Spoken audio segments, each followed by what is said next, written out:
వివేకం అనేటువంటిది మన చుట్టుపక్కల ఉన్నటువంటి వారి అభిప్రాయాలతో మనకి సంబంధం ఉండకుండా మనలను ఒక సొంత నిర్ణయం తీసుకునేలా ప్రేరేపిస్తుంది. అందుకే దేవుడు ఏమంటాడు తెలుసా?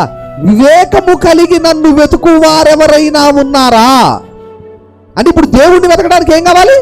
వివేకం కావాలి. అప్పుడు అక్కడ ఉన్నటువంటి దొంగలు అక్కడ యేసుక్రీస్తు ప్రభువు సిలువ వేయబడ్డప్పుడు ఒక్కళ్ళన్నా యేసుక్రీస్తు ప్రభువాన్ని మంచోడల్లా. ఏమండి, అక్కడ ఉన్న పరిసయ్యులు, ధర్మశాస్త్రోపదేశకులు, శాస్త్రులు వీళ్ళందరూ ఏమంటున్నారు? మంచోడు కాదు, నువ్వు రాజువు కాదు అని వాళ్ళు అంటున్నారు. రోడ్డు మీద పోయే జనాంగం ఏమంటున్నారు? ఇతడు ఒకవేళ దేవుని కుమారుడు అయితే ఇతడిని రక్షించుకోడా అంటున్నారు.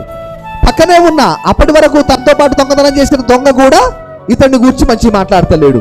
మరి ఇతడికి ఎలా తెలిసింది ఇతడు దేవుని కుమారుడని?